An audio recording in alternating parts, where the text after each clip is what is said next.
नमस्कार दोस्तों। आज हम राजस्थान के सबसे बड़े भौगोलिक प्रदेश यानी थार के मरुस्थल को समझेंगे। परीक्षा में जो भी जरूरी सवाल यहाँ से बनते हैं उन सभी को हम एक एक करके कवर करेंगे।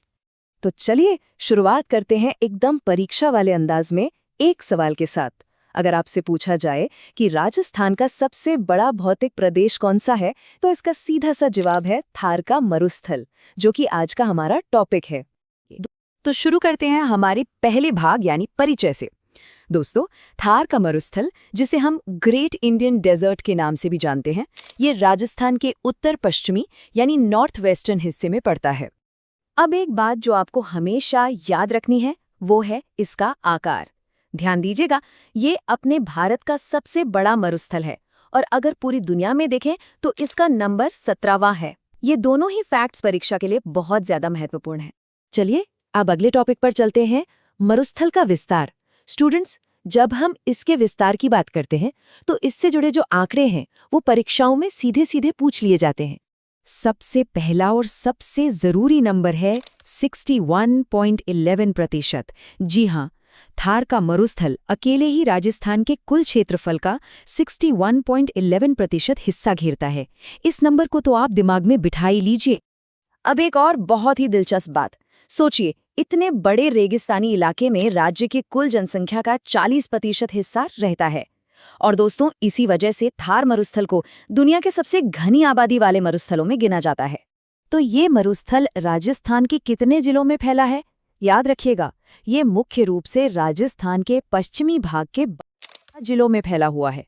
कुल 12 जिले। ठीक है दोस्तों, अब इसके भौगोलिक विभाजन को समझते हैं। देखिए, ऐसा नहीं है कि पूरा थार मरुस्थल एक जैसा है। नहीं, इसे हम वर्षा यानी बारिश के आधार पर 2 मुख्य भागों में बांटते हैं। और इसे बांटने वाली जो लाइन है उसका नाम एग्जाम में कई बार पूछा गया है। इसका नाम है 25 सेंटीमीटर समवर्षा रेखा। ये एक काल्पनिक रेखा है दोस्तों, जो थार मरुस्थल को 2 हिस्सों में बांट देती है। एक है शुष्क मरुस्थल और दूसरा है अर्ध शुष्क मरुस्थल। अब इस स्लाइड से आपको एकदम क्लियर हो जाएगा। देखिए, जो शुष्क मरुस्थल है वहाँ बारिश 0 से 25 सेंटीमीटर होती है, मतलब बहुत ही कम, जबकि अर्ध शुष्क मरुस्थल में ये 25 से 50 सेंटीमीटर तक होती है।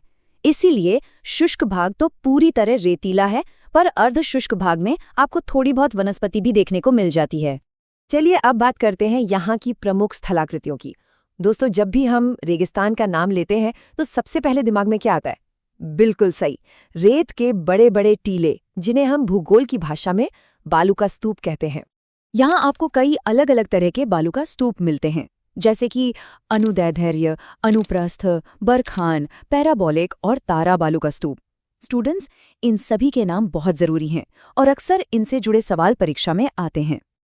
लेकिन इन सब में से बरखान बालू का स्तूप पर आपको खास ध्यान देना है। जैसा कि आप देख सकते हैं, ये सबसे ज्यादा गतिशील होते हैं, मतलब हवा के साथ अपनी जगह बदलते रहते हैं और इसीलिए सबसे ज्यादा विनाशकारी भी होते हैं। इनकी अर्धचंद्राकार आकृति होती है और ये परीक्षा का एक पसंदीदा सवाल है। चलिए स्टूडेंट्स, अब हो जाए एक क्विक रिवीजन। इस सेक्शन में हम उन सभी जरूरी पॉइंट्स को एक बार फिर से दोहराएंगे जो परीक्षा के लिए सबसे ज्यादा जरूरी हैं। इस टेबल को देखिए और मेरे साथ साथ दोहराइए। क्षेत्रफल कितना? 61.11%। जनसंख्या 40%। कुल कितने जिले? 12।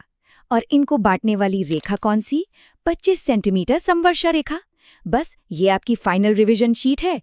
ऐसे ही राजस्थान जीके के और भी महत्वपूर्ण टॉपिक्स को आसान तरीके से समझने के लिए चैनल को सब्सक्राइब जरूर करें।